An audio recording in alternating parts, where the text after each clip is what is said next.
With head coach Brian Daboll making it official that he's calling the plays for the New York Giants, what does this mean for the offense moving forward? That and more coming your way next on the Locked On Giants podcast.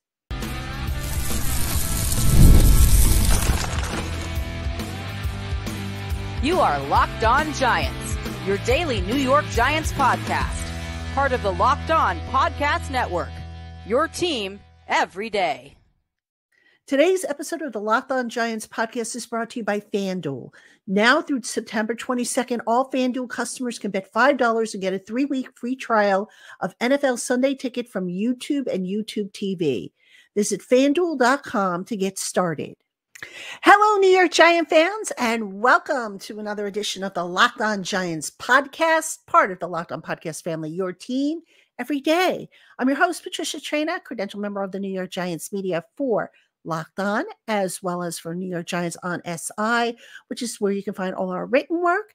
And as always, welcome on into my Blue Crew community members, my everydayers, my newcomers, and everybody in between.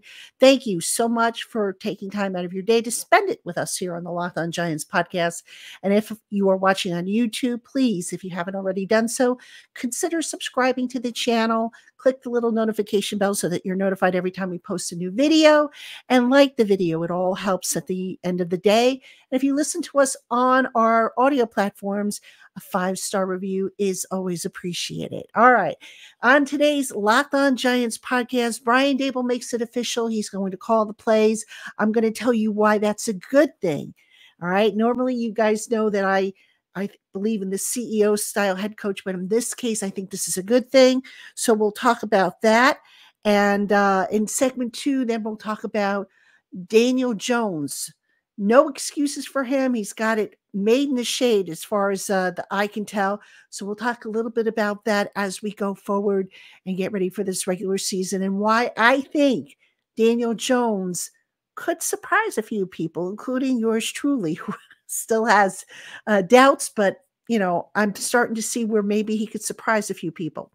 All right. And then we'll cap things off with a segment called Cap Matters. So what I went and I did is I went back and I looked at how the Giants have allocated money to the various positions on their team. And we'll take a look at where they stand, what really stood out, and the league average. And we'll just kind of go through all that and talk about all that. So that's our agenda for today. Again, welcome on into everybody. Brian Daboll is calling the plays. No surprise there. We knew it was coming. He was doing it way back in the spring, did it in the summer, did it in the preseason, wouldn't come right out and say it. He said, we're still working through it. Everybody knew it was happening. I mean, it was kind of obvious. All right. But you know what, folks? This is a good thing. Now, before I tell you why I think it's a good thing, let me backtrack a little bit, because those of you who have either read my stuff or followed me as an everydayer on this show, you know that in the past I have been against head coaches being play callers, that I believe in the CEO style of head coach, the guy that, doesn't have his face buried in a play card, who can keep an eye on things, know when to call a timeout, know when to throw a challenge flag, and not have to rely on others for that. All right. Now, why am I not upset with Brian Daboll calling the plays? Well, for the first 2 years, obviously, Daboll didn't call the plays. He was a new head coach. He had to get his bearings, kind of, get a feel for how things ran on game day from the head coach perspective. And, so a lot of that was on him. And also along the way, it was important for Daboll to build up trust and communication with people he had hired to help him on game day with decisions like when to throw the challenge flag, when to call a timeout, and so on and so forth. Because remember, with Daboll, when he came down from Buffalo, he hired people that he wasn't necessarily familiar with or he had worked with before. He hired who he thought was the best people for the job. All right. So it's not like he had his cronies with him. So that all being said, now that he has a feel for it, he's calling the plays. And this is a good thing, because who basically designed this offense? It was Daboll. Yes, Mike Kafka's the offensive coordinator, and he probably contributed some stuff. I'm sure the other offensive coaches contributed little pieces here and there. But by and large, this is Brian Daboll's system. And as it is his system, and as, one of the reasons why the Giants were, attracted to him as a head coaching candidate was because of what he did up in Buffalo, how he basically took a offense that was ranked towards the bottom of the league when he first started and got them into the top 5, I believe, by the 2020. So that was an appeal to him. So to take that away and say, okay, you know what, Brian, find your footing and, let's put play calling on the back burner. That was kind of, a step back for the organization. So I look at this in year 3 as, now they can come full circle. Daboll can call the plays as he designed them, as he, views the appropriate play in the situation at hand. And I think all of that is going to help the offense. All right. I've often made this comparison. It's like if I write, if I have an idea for a book and I put the book together and then I give then I go to say, a friend of mine or a relative and I say, okay, take segments from the book and execute, the how-to in my book. They're maybe not going to follow exactly how I intended it to be. So it's better off, if I'm doing a book about a how-to, for example, how to write a resume. And, I know how to write a resume because I've been trained in that and I've actually done it before and been certified in it. My husband or my relatives, they haven't been. So they're not going to necessarily know the little tricks and nuances on how to write a good resume like I would. So even if I give them my book and say, here, follow it and write a resume based on what I have in my book, they're not going to know the little nuances because there are always little twists and turns that you need to cover. So it's kind of the same thing with the offense. Daboll sat with Daniel Jones. They designed this offense. They took basically the foundation of what Daboll ran up in Buffalo. He asked Daniel Jones, what do you like to do? What don't you like to do? And they kind of worked that into the fabric of the playbook in an effort to make sure that Daniel Jones would be successful. So just the whole concept of Daboll calling the plays. Now he is going to have to lean on his staff. Like I said, he's got people in the box who are going to tell him, hey, throw the challenge flag, or, hey, keep an eye on the clock, or, maybe we need to call a timeout, because you don't want to get in a situation like the Giants had years ago with Ben McAdoo when he had the big menu card. And every time you looked at Ben McAdoo on the sideline, his face was in that card. So I don't think that will be the case with Daboll. And quite frankly, I'm looking forward to seeing what he does differently in terms of the play calling versus, say, what maybe Mike Kafka did the first couple of years. And one final point I want to make before I go to break here.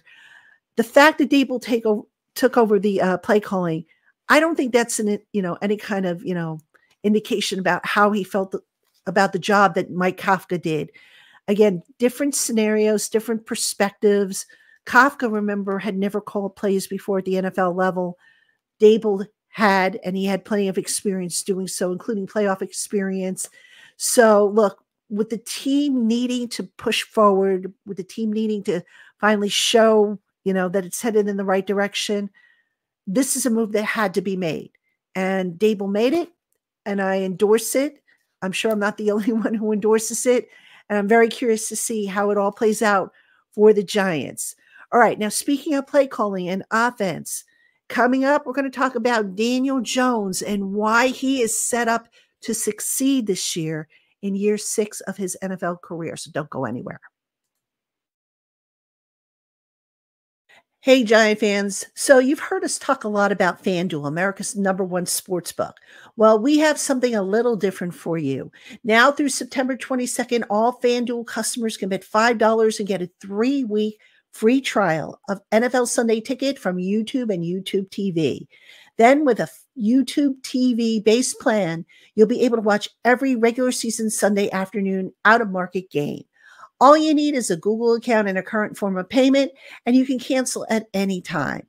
Just visit FanDuel.com/lockedon to download America's #1 sportsbook. Hey, Giant fans, the new Locked On NFL is here. Locked On NFL is now 2 shows every day. First, the madman, Tyler Rowland, kicks off your morning with a double shot of NFL espresso. Then, stop by the barbershop for a visit with Tony Wiggins for some real NFL talk. Add in the Locked On local experts, and you'll get unprecedented NFL insight, hot opinions, detailed breakdowns, all in 30 minutes. It's the new Locked On NFL, and it's twice a day. Make the new Locked On NFL your second listen on YouTube or wherever you get your podcasts. Welcome back, everybody, to the Locked On Giants podcast. I'm your host, Patricia Traina. Again, thank you so much for tuning in.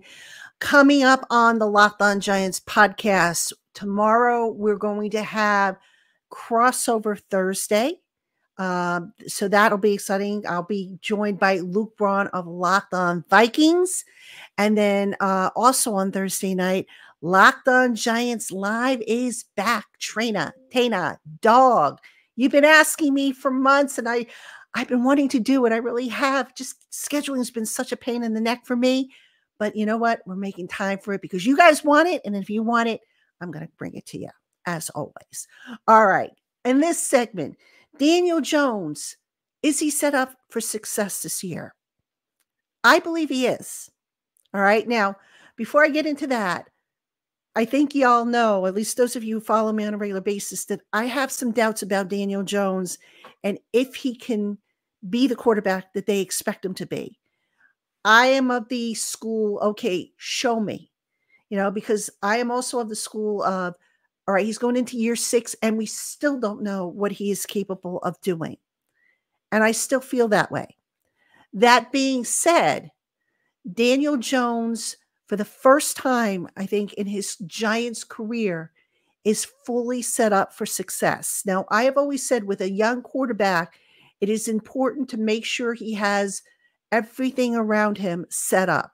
A good offensive line, good receivers, good a functional running game, a good consistent system, a good play caller. Folks, Daniel's got all that right now. All right. I just talked about Brian Daboll taking over the plays and how I think that's going to be a benefit to the offense.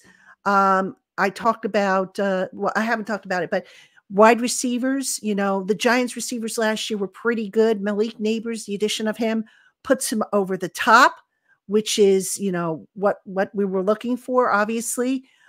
He's never had a number one receiver. I mean, look, even Eli Manning had number one receivers. And, you can go down the list of the top quarterbacks in the NFL. They all have number one receivers. Daniel Jones has never really had that. The running game, I believe, is going to be functional. All right. Yeah, Saquon Barkley is gone, but Devin Singletary, Tyrone Tracy Jr., Eric Gray, I think they're all going to be fine. The offense is going to go through the passing game this year. I really believe that. I don't think they're going to lean as heavily on the run game as maybe they did when Saquon was here. So you have that. You have, Daniel Jones going into year 3 of the same offensive system, which he has never had before in his career.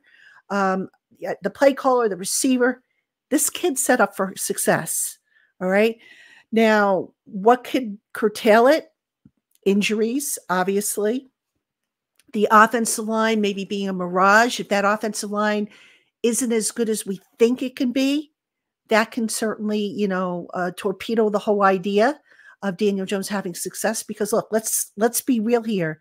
Last year, the offensive line wasn't good. Now, it wasn't all on the offensive line, the struggles by Jones and the quarterbacks in general, but it wasn't good across the board. So you want to have a better offensive line. And I think with the veteran approach that they took, plus the fact that, you have guys on the right side, Van Roten and Illuminor, who played together last year with the Raiders. So this is really like, year 2 or year 3? I'm sorry, year 2 that those two guys are playing together under, by the way, the same offensive line coach in Carmen Brasillo that they had last year. So it's not like they're still getting used to each other and they have to hit the ground running. The left side, you've got Andrew Thomas, who we all know is a stud. John Runyon Jr., left guard is his natural position, and he's a smart player as well. So he's been meshing nicely with Andrew Thomas. And then in the middle, you've got John Michael Schmitz, who's the youngest of the group, but who is still an up-and-comer. So if he can stay healthy, he should be solid there as well. So basically the interior of the offensive line, much, much better, which should help Daniel Jones with when he has to step up into the pocket to throw the ball. All right. Now, receivers, obviously Malik Neighbors. What can we say about Malik Neighbors? He's been everything advertised. Now, I've had, actually, believe it or not, some people have said to me, well, if the Giants secondary has looked so bad, how do we know Malik Neighbors is as good as advertised? Folks, just look at the preseason games, and then there was also his showing against, the Jets and the Lions and the joint practices. Malik Neighbors is good. And, is a lot of pressure being put on him to, quote unquote, save Daniel Jones? I mean, I guess you can make that argument, but really the pressure lies with Daniel Jones himself, because there are no more excuses for him not to be the quarterback that they think he can be, that he is being paid to be. And that's what he really needs to, step up and show, which he hasn't done yet so far. So that being said, that's one thing that, to keep an eye on. Now, again, talking about things that might curtail his success. If he gets injured again, then that's it. I mean, look, how many more times do you have to go through a season with this guy if he's going to miss chunks of the season? At that point, you say, look, it's just not working out. We got to pivot and go in a different direction. The other thing is Daniel Jones to the point now where he can come off of his first read and make smart decisions. All right. For the most part, Daniel Jones makes good decisions. It's just how quickly he makes them. And there are times when, if he had been a split second or two earlier with throwing the ball, maybe the outcome of the play would have been different. Maybe the placement of the ball would have been different. So that's all stuff that you're going to be looking for from Daniel Jones. And then I'll give you one more thing with Daniel Jones that I think is going to make a big difference for him. And that's his attitude this year. In the past, Daniel Jones has kind of been, at least to my eyes, from what I've observed, he's kind of been passive, not as fiery as you'd like to see. This past summer, even going back into the spring, he's been a lot more fiery.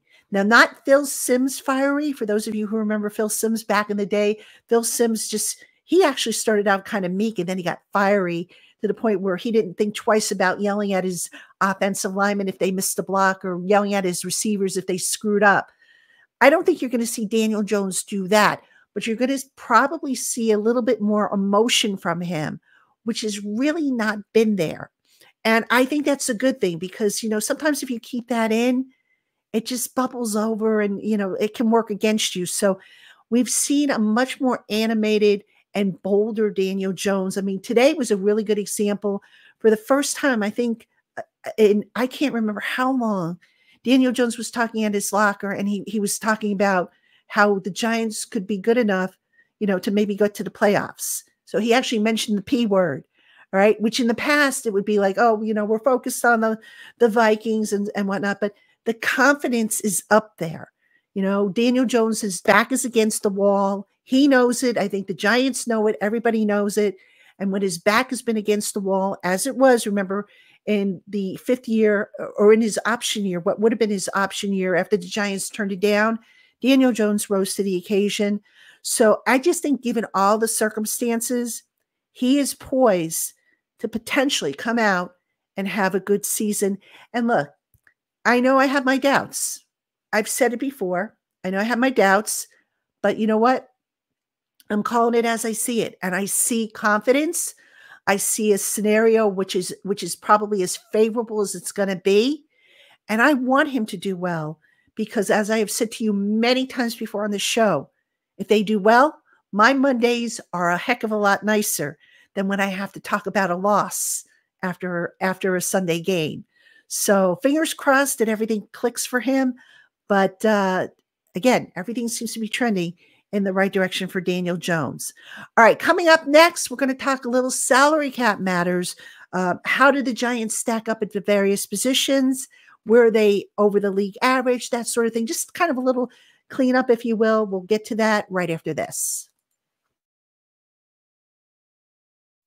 Hey, Giant fans. Passion, drive, and patience. What brings home the winning trophy is also what keeps your ride or die alive. eBay Motors has everything you need to maintain your vehicle and level it up to peak performance. From superchargers, roof racks, exhaust kits, LED headlights, and more, whether you're into speed, power, or style, eBay Motors has got you covered. With over 122 million parts for your number one ride or die, you'll always find exactly what you're looking for. And with eBay's Guaranteed Fit, your part is guaranteed to fit your ride every time or your money back. Because with eBay Motors, you're burning rubber, not cash. With all the parts you need at the prices you want, it's easy to turn your car into the MVP and bring home that win. So go on and keep your ride or die alive at ebaymotors.com.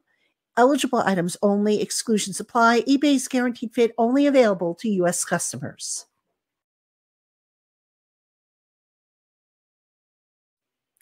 All right, everybody, welcome back to the Locked On Giants podcast. I'm your host, Patricia Tran. And again, as a reminder, tomorrow night, 7:30, Locked On Giants Live, Trainer, Tana, and Dog.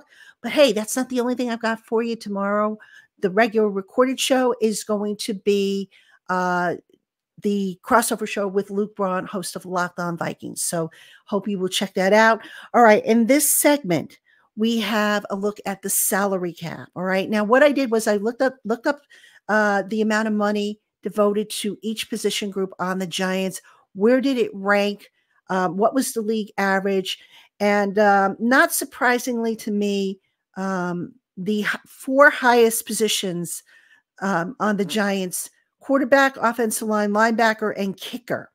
All right. Quarterback ranked second, offensive line ranked ninth, linebacker ranked third, and kicker ranked first. So we'll talk a little bit about that now, and I'll just give you also the rest of it, because for the most part, the Giants were underneath the league average. All right, starting off with quarterback, the Giants have $53.77 million tied up in the position. We know where the bulk of that is coming from, obviously. Daniel Jones, who I think is at $47 million for the cap figure that he's carrying. That is the second most in the league. The average, believe it or not, for quarterbacks, the league average, only $22.51 million. All right. So the Giants, ideally you would rather have a rookie on his rookie contract year, but it is what it is. The circumstances didn't allow for it. Make or break year for Daniel Jones, as I mentioned in the last segment. We'll see if he makes it or breaks it. All right. Offensive line was ranked ninth at $49.11 million. The league average $39.67 million. Folks, offensive line was a must. We talked about this at the end of last season. We talked about how I figured they would go the veteran route because they had to have that unit hit the ground running. That is exactly what they did. But I think ultimately what they want to do is they want to bring in young players to develop them, get them on the rookie contract so that, some of these other veterans who are on 2 or 3 year contracts or can be cut after, a couple of years, they can move on for them and plug in more cost-effective players. Linebackers. Now, this includes both inside and outside linebackers. The Giants ranked third in the league, $45.88 million. The league average $23.36 million. Brian Burns is a big cap eater. Bobby Okereke is a big cap eater. But you know what? If they come through and they are, with the pass rush and the run defense and everything like that, it will be money well spent. And then kicker ranked first, Graham Gano, $7.21 million. The league average $3.09 million. Now, here's the thing. Gano is a very good kicker, but he is coming off knee surgery. What I am curious to see with Gano is, has his long distance range been compromised any? I thought maybe it was a little bit when I would see him kick during the summer and even before that during the spring. I chalk that up to, okay, the season's not starting yet until September. He's got time to, get stronger on that plant leg and be okay. But that's something to keep an eye on, is if Graham Gano has lost any power in his leg, especially for those longer field goals that he used to make with basically little to no effort. All right, now let's take a look at some of the lesser or the the positions that are under the league average. Okay, running back, 5.59 million, league average 7.53 million. All right, that's good. Receiver, the Giants have a lot of guys on their rookie contract. Okay, Malik Neighbors, Wan'Dale Robinson, Jalen Hyatt, 3 of their 4. Okay, Darius Slayton being the exception. He's on, his second contract. So 3 of the 4 are on their rookie deals. And given the skyrocketing costs of receivers, this is a good thing for the Giants. All right, so the Giants at $18.73 million for the receiver group, the league average $23.85 million. Tight ends, the Giants were actually last in the tight end department, $3.34 million. The league average $9.65 million. Again, you've got Daniel Bellinger on a rookie contract and Theo Johnson on a rookie contract.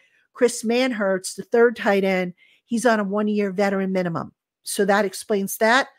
The defensive line, now this was surprising for me, considering, Dexter Lawrence, and this could be because they restructured Lawrence, but the defensive line totaled $21.71 million. The league average $33.26 million. All right, so Giants kind of getting a bargain there. We talked about linebackers. Let's go to the defensive secondary. The Giants ranked last there. All right, $16.24 million. The league average $31.43 million. They have a lot of young guys in that defensive secondary, not just at cornerback, but at safety. So that's why that number's low. And then the other 2 positions, they punter and long snapper. Punter was $2.4 million. The league average $2.02 million. And long snapper, $1.15 million. League average $1.11 million. So overall, the takeaway, folks, the Giants spent where they had to spend. Offensive line was a problem. The pass rush, linebackers, was a problem. So they devoted resources there. But overall, I think if you look at this roster and how the money is allocated, really not a bad job done by Joe Schoen. The big question mark, as I said, is quarterback. Will Daniel Jones be able to play like a $47 million quarterback that, his cap number suggests he is? As I said in the last segment, he's set up for success, but now it's time for him to do it. All right, we could analyze this until the cows come home from Capistrani, but he's got to do it, and that's the bottom line. All right, Giant fans, that's going to do it for this edition of the Locked On Giants podcast. As always, thank you for tuning in. We'll be back tomorrow with Crossover Thursday. That'll be our recorded show. We will also have Locked On Giants Live. Don't miss it. All right, have a good one, everybody.